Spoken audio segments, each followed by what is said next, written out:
সকল দিনী ভাই বোনকে আমি সম্ভবপর আসতে দেন, যারা পিছনে আছে কম হলেও দান করে যাবেন, কেউ খালি হাতে যাবেন না। হ্যাঁ, আদর্শ পরিবার, আদর্শ নারী সবই আছে। আর উপদেশ বই, যেগুলো বক্তব্য দিই সব উপদেশ বই আছে, বই হাতের ডানে আছে। আপনি ফতোয়া দিয়েছেন যে মসজিদে মৃত্যুর ঘোষণা দেওয়া নিষেধ, কিন্তু মাসিক আল ইতেসামে তা জায়েজ বলা হয়েছে।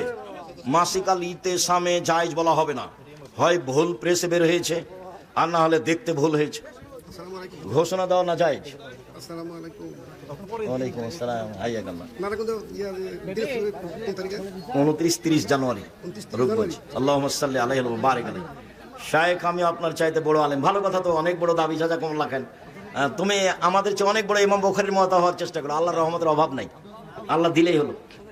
শায়েখ, এতদিন ধরে সহিহ হাদিসের মাধ্যমে জানতে পেরেছি 7 ভাগে কুরবানি জায়েজ না, কিন্তু ইতিহাসে ইতিসামে একটি প্রশ্নের উত্তরে জানতে পেরেছি 7 ভাগে কুরবানি জায়েজ। হয়তোবা 7 পরিবারে বলেনি, 7 ভাগে বলেছে, ওটা তো হাদিস। 7 পরিবারে জায়েজ নয়, কোনোদিনই হবে না। ও হয়তোবা ভুল বুঝেছে, না নাহলে ভুল বের হয়েছে। শায়েখ, সালাম নেবেন। আপনি বলেছেন সালাত 6 ওয়াক্ত ফজরের নামাজের আগে 1 ওয়াক্ত পড়তে হয়, এ আবার কি কথা? সে 1 ওয়াক্ত পড়ার নিয়ম বলে দিলেন। শায়েখ, আমি আপনার মাদ্রাসায় ভর্তি হতে চাই।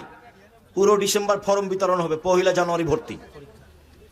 পরীক্ষা নিয়ে 1 জানুয়ারি ভর্তি, পুরো ডিসেম্বর ফর্ম বিতরণ হয়। অনলাইনে পাওয়া যাবে জামিয়া সালাফে। ভর্তির তারিখ হলো 1 জানুয়ারি। এখানে ভর্তি হন, পরে ওখানে যাবেন। ওস্তাদজি, আপনি ধনুর থানার অন্তর্গত বিলচাপড়ি হাফিজিয়া মাদ্রাসায় আসেন না কেন? কেন যে যায় না? আল্লাহর রাসূল যখন জান্নাত ও জাহান্নাম দিকে তাকায়, তখন জান্নাতে ও জাহান্নামে লোক দেখতে পায়। এখন তো কিয়ামত হয়েছিল না, তাহলে দেখলেন কিভাবে? দেখানো হয়েছে, কেউ জাহান্নামে যায়নি, জান্নাতে যায়নি। মুহাম্মদ সাল্লাল্লাহু আলাইহি সাল্লামকে মানুষ মোহাম্মদ সাল্লাল্লাহু আলাইহি সাল্লাম বলা যাবে কি? মোহাম্মদ সাল্লাল্লাহু আলাইহি সাল্লামকে তো মোহাম্মদ সাল্লাল্লাহু আলাইহি সাল্লামই বলতে হবে। কি যে বুঝো, মেয়েরা পুলিশ বা আর্মির চাকরি পেলে খুশি হয়ে গ্রামে মিষ্টি দেয় আর বলে আল্লাহ ভাগ্যে রাখছে বলে হয়েছে। মেয়েদের পুলিশ বা আর্মির চাকরি করা তো হারাম। জি, এই সমাজে হারাম, একেবারেই হারাম। ধৈর্য ধর্ম ব্যবসায়ী কারা? অনুগ্রহপূর্বক বুঝিয়ে বলবেন। মিথ্যা কথা বলে, টাকা নেই, চুক্তি করে টাকা নেই। তুমি এটাই জানতে চাচ্ছ নাকি কে জানি? যারা চুক্তি করে টাকা নেয়, ধর্মের কথা বলা বুঝে না, মিথ্যা কথা বলে, তারাই ধর্ম ব্যবসায়ী তোমার বুঝ অনুযায়ী। অনেক মানুষ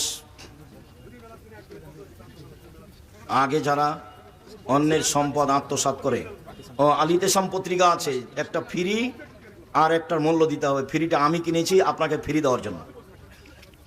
যে অন্যের সম্পদ জমি জোর করে ভোগ করা, আমার প্রশ্ন, কিয়ামতের ময়দানে এমন মানুষদের ভয়াবহতা কেমন?